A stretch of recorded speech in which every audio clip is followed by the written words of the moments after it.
कि ना निमन गीत गाइब आ ना मोड़वे पुछाइब। एकरा मतलब बा कि सीधे रउआ अपना के कैसे अलग कर ले।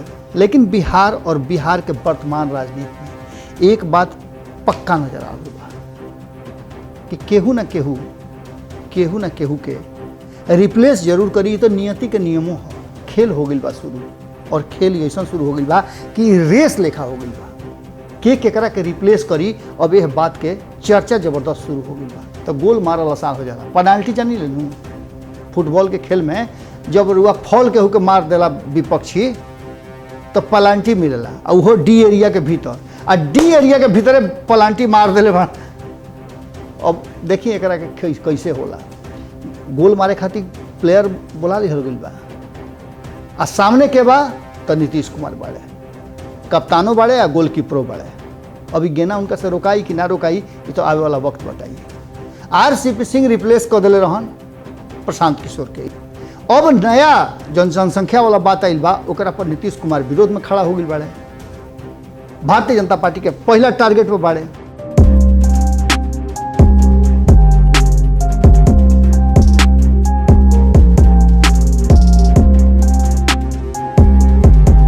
मानली कहना बहिना भाई, कुछ दिन घरे में रह जाई।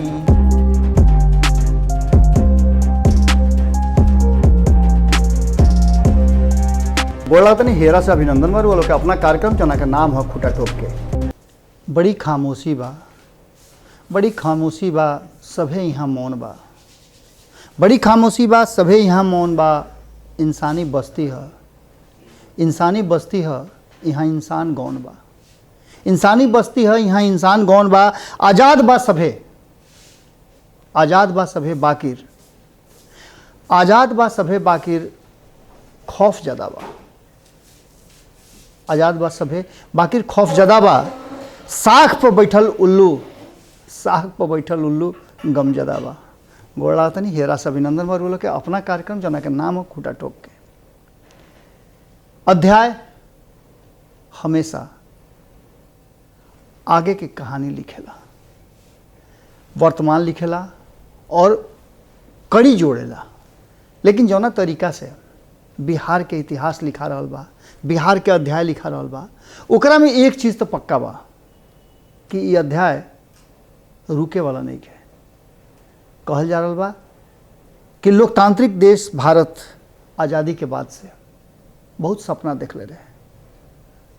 जब लइका जन्म लेला घर में तो कहल जाला कि जामते लइकवा आवते बहुरिया, जे लइया लगइबो से ही लागी। भले ही हमनी के जतना कह लीजा कि कांग्रेस भ्रष्टाचार कैलस, लूट लेलस, जे कुछ भी कही जा, लेकिन यह देश के आज़ाद करावे में, एहिजा तक ले आवे में कांग्रेस के भूमिका के रुआ नज़रअंदाज ना कर सकेले।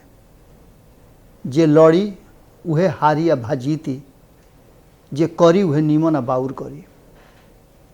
लेकिन जे करबे ना करी वो कर का हुई, ना वो नीमन करी ना बाउर करी। एगो बड़ा बढ़िया कहावत रुआ भोजपुरी में बा कि ना नीमन गीत गाइब आ ना मोड़वे पुछाइब। एकरा मतलब बा कि सीधे रउआ अपना के कैसे अलग कर ले। लेकिन बिहार और बिहार के वर्तमान राजनीति में एक बात पक्का नजर आ रही बा कि केहू ना केहू के रिप्लेस जरूर करी। तो नियति के नियमों है। ये नियति ऐसा तय कर दिली बिया कि रुआ ऐनी तो रुआ जाए के बा। बाकी तो रहते हमें ये आदमी सोचे लन्ना। यह हाल सियासत में भी बा। सियासत में जो कुर्सी पर बैठ जाला वो बुझेला, चाहे वो कांग्रेस होके, भारतीय जनता पार्टी होके, नीतीश कुमार होके, या देश भर में जितना भी अलग अलग दल के अलग अलग सरकार बा, उस सरकार के मुखिया ये बुझेले और सरकार में बैठल लोग ये बुझेला कि अब तो हमनी के का करे के बा। अब तो सरकार आ गई, अब जाए वाला तो है नहीं है। बाकी तो भैया लोकतंत्र है, जे आइल ओकरा जाए के बा। और यह बात के बुझे वाला आगे चलेला। कई गो राज्य में ऐसा रुआ देख रहा बनी। बिहार के अगर वर्तमान परिस्थिति के बात करी तो खेल हो गई बा शुरू, और खेल ऐसा शुरू हो गई बा कि रेस लेखा हो गई बा के केकरा के रिप्लेस करी। अब यह बात के चर्चा जबरदस्त शुरू हो गई बा। नीतीश कुमार जी के रिप्लेस करे खातिर भारतीय जनता पार्टी आगे आई कि भारतीय जनता पार्टी या नीतीश कुमार के दोनों के रिप्लेस करे खातिर तेजस्वी यादव लालू प्रसाद आई हैं। विकल्प तो यह 3 गो नजर आवता है, लेकिन चौथा विकल्प के जैसे सुगबुगाहट तेज भइल कड़ी में कड़ी जोड़े वाला, तो मामला थोड़ा और बदल गई। प्रशांत किशोर के रुआ नाम सुन ले हो कब आ कहल जाला नु कि दुश्मन जब मिल जाले तो उनका से बड़ दोस्त केहू ना होके, उनका से बढ़िया यार केहू ना होके। एगो और बात कहल जाला कि बचपन के दोस्ती आ पहिलका प्यार, ये 2 गो चीज आदमी से भुलाइले ना भुलाला। टीस मारेला जी, ऐसे ही टीस मार रहल बा। शुरुआत नीतीश कुमार जी कहाँ से कैले रहन राजनीति के रुआ लोग को पता बनू? बचपन के दोस्ती रहे, बचपन के प्यार रहे, बचपन के लगाव रहे।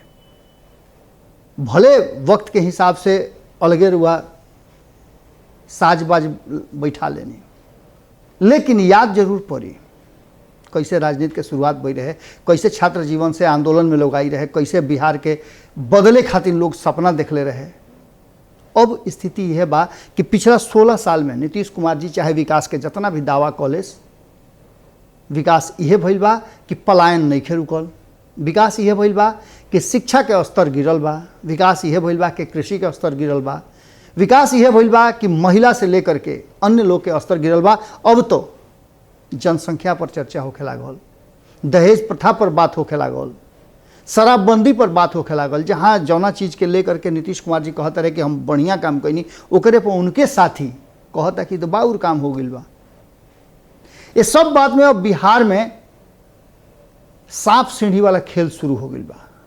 हालांकि रुआ सामने से नजर ना आवत हुई, लेकिन भीतरे भीतर रुआ देखल नहीं कि कबो कबो जौन होला से चूहा मूस, वो मूस भीतरे भीतरे खोद देवल से कैली भस जाला। हम तो सुने में आई कि बिहार में चूहा शराबो पी जा तरन सो, बड़का बड़का बांध कोतर दे तरन सो। इकुल बिहारे में होला और देश के कोनो कोना से रुआ ना सुन ले कब कि भीतरे भीतर बांध कतर देलस। अरे भैया बांध पर माटी डलाई तब नु केहू कतरी चाहे ना कतरी, माटी डाले से पहले ही ओकर बिल पास हो गई सब कुछ। खैर भ्रष्टाचार के बहुत बड़ा वैतरनी बा जौना के चिराग पासवान उठौले, और उठौला के बाद उनकर पार्टी से लेकर परिवार तक तहस नहस हो गई। यानी नीतीश कुमार के फेरा में पड़ गई। लेकिन अब बिहार के राजनीति बदले वाला बा। अब यह बदलाव में नीतीश कुमार जी के रिप्लेस करके भारतीय जनता पार्टी आई, या फिर यह दोनों के रिप्लेस करके तेजस्वी यादव अपन सिक्का जमाई है। एकर सुगबुगाहट तेज हो गई बा। रुआ लोग के सवेरे ही सवेरे भोरे भोर ये बात बतैले रही कि कैसे ये पूरा खेला रचाइल बा, और यह खेला में कैसे सब कुछ हो रहा बा। प्रशांत किशोर के एंट्री हो गई बा, और प्रशांत किशोर के अइला के बाद कहल जा रहा बा कि उनकर अब पूरा खेले के मौका मिल गई। खाली मैदान होके एक गो खाली रुआ गोलकीपर होके तो गोल मारल आसान हो जाला। पेनाल्टी जानी लेनू फुटबॉल के खेल में जब रुआ फॉल के होके मार देला विपक्षी तो पलांटी मिलेला, और वो डी एरिया के भीतर, आ डी एरिया के भीतर पलांटी मार देले बा। अब देखिए एकरा के कैसे होला।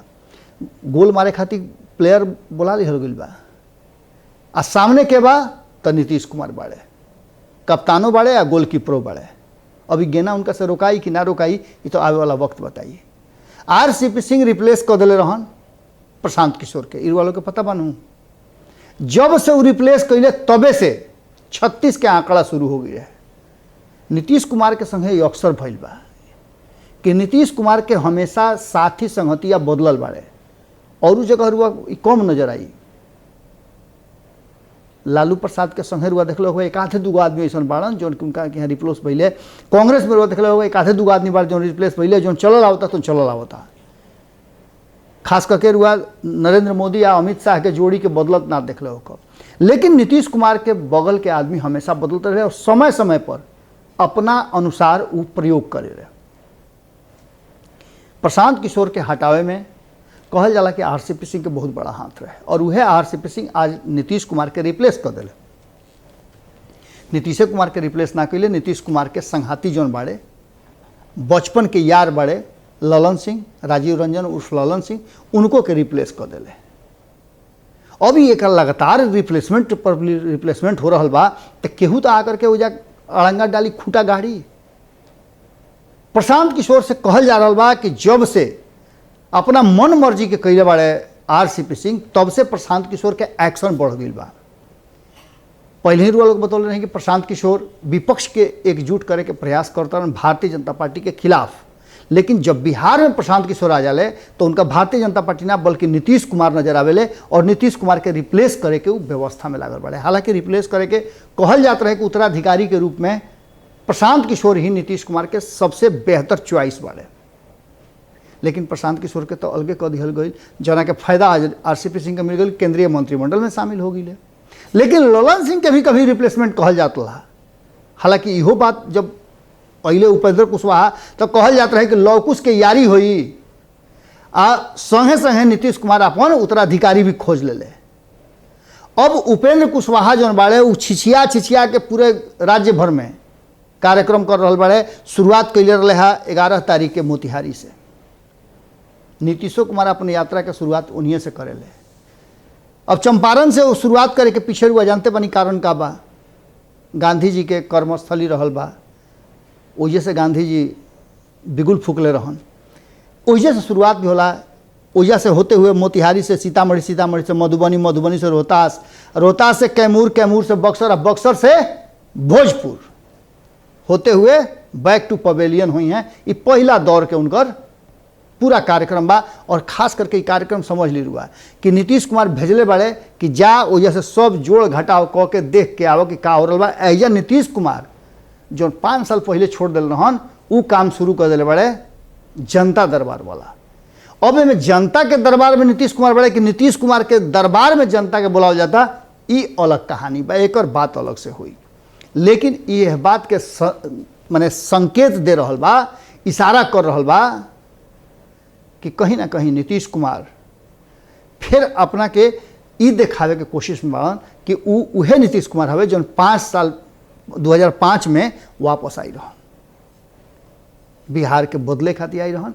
कितना बदलाव भइल, का भइल, ट्रिपल सी पर का भइल, क्राइम करप्शन कम्युनिज्म पर उहो बात हुई। लेकिन ये बीच में उहे नीतीश कुमार हवे जिनका के यह बात खातिर लालू प्रसाद डटले भी रहन कि तू काहे खातिर भारतीय जनता पार्टी के हऊ अलगे अलगे नीति निर्देश बा तो ना तू यारी दिखा रहल बड़ा, समर्थन कर रहल बड़ा। रुआ याद हो कि ट्रिपल सी पर समर्थन कर रहन तो प्रशांत किशोर दौड़ के आए रहन क्या हे दादा ई का करता नहीं रुआ, मत पर समर्थन करी महाराज ना तो खेला गड़बड़ा जाई। लेकिन नीतीश कुमार हवे वो घड़ी उन केकर बात मान ले इहो रुआ बुझा गई हुई कि आरसीपी सिंह नज़दीक रहना, आरसीपी सिंह के बात मान के समर्थन कर दिले और समर्थन के नतीजा का भइल इहो रुआ पता बा। प्रशांत किशोर बहरी हो गई और नीतीश कुमार भीतरी तो रहले, बाकी तो कमजोर हो गई। अब नया जनसंख्या वाला बात आइल बा, ओकरा पर नीतीश कुमार विरोध में खड़ा हो गई बाड़े, भारतीय जनता पार्टी के पहला टारगेट पर बाड़े। अब ये स्थिति में कहीं ना कहीं जौन व्यवस्था चल रहा बा वो व्यवस्था में ललन सिंह फिर से नीतीश कुमार खातिर जमीन तलाश करे में, तैयार करे में भीतरे भीतर लाग गई बाड़े। दूसरा तरफ कैसे उनका के बीच केंद्र में रखे के बा ओकरा में लाग गई बाड़े उपेंद्र कुशवाहा। इन्हें प्रशांत किशोर वाला मामला जो समझते बानी, अलगे अलगे लोग से भेंट करता रहे, कांग्रेस के लगभग तैयार कर चुकल बाड़े। वो खेला का हुई इन्हें इहो वो बात सुन ले हो कि चिरागो पासवान से भेंट हो गई बा। चिराग पासवान बिहार छोड़े खातिर तैयारे नहीं खन। दिल्ली में रहे वाला चिराग पासवान अब बिहार में रही हैं, उनका आशीर्वाद यात्रा चालुए रही। तेजस्वी यादव अलगे अपन रंग रोगन कर रहल बड़न, कहल जा रहा बा कि लालू प्रसाद आ रहल बड़न आ जल्दी ताजपोशी हुई। इस सब बात लेकर के यह बात के तरफ इशारा कर रहल बा कि केहू ना केहू के रिप्लेसमेंट होखे वाला बा। केकर हुई जल्दी हमनी के खोज ढूंढ के रुआ लोग के बताइब जा। बाकी तो इतना तो तय बा, आंकड़ा के दृष्टि से रुआ देख ली तो 243 वाला विधानसभा में नीतीश कुमार तनी मनी कमजोर होके जा रहा बा। और ये कमजोरी तब और बढ़ जाई जब भारतीय जनता पार्टी के बात के एहसास जौन के धीरे धीरे वो रास्ता पर निकल चलल बा, ओकरा एहसास हो जाई कि नीतीश कुमार के संगे रहला पर लम्हर घाटा होके जा रहल बड़ुए उत्तर प्रदेश में, तो तुरंत वो अपन मन मिजाज बदल दी और जैसे बदली वैसे ही रिप्लेसमेंट तैयार हो जाई। अब रिप्लेसमेंट में केस सामने आई, चिराग पासवान ही हैं। कारण कि इहो एगो बात चल रहा बा कि चिराग पासवान पर निगाह अभी तक ले बंद नइखे भइल अमित शाह और नरेंद्र मोदी के। कहल जा रहा बा कि बड़ा खेला होखे वाला बा। अभी क्या खेला हुई ये तो आवे वाला वक्त बताई, लेकिन इतना तय बा कि के केकरा के करी रिप्लेस, इस बात के रेस अब शुरू हो गई बा। जल्दी रेस के परिणाम भी रुआ लोग के सामने फिनिशिंग लाइन पर के पहुंचता। फिर काल भेंट हुई रुआ लोग से यही ठेहा पर जाना का नाम हो खूटा ठोक। बस रुआ लोग से निहोरा बा, हाथ जोड़ी बा कि अपना भारत लाइव के दुलार प्यार और सही देते रही सब है, सब्सक्राइब करे वाला काम जारी रहे। रुआ उतने बात हमरा खाली बताई। अब बड़ा हम उद्गार के संगे रुआ लोग के मुड़ी नवा के 10 नोह जोड़ के हम रुआ लोग से पूछल चाहता नहीं कि भोजपुरी, जब भोजपुरी भाषा भाषी लोग के उतना ज़्यादा पसंद बा, तो फिर भोजपुरी भाषा भाषी लोग के आगे कहानी के बढ़ावत। दोसर भाषा जाने वाला आदमी भोजपुरी के लगातार दुलार प्यार दे रहा बा। भोजपुरी में खबर ना करी ले जौना दिन तौना दिन भोजपुरिया लोग के कम, बाकी तो दूसरा भाषा वाला लोग के फोन दुनिया भर के अनघा जाला। आ लोग बात के कहेला कि महाराज जब बोली ना सुनी ले जा तो बुझाला कि कुछ छूट गई बा।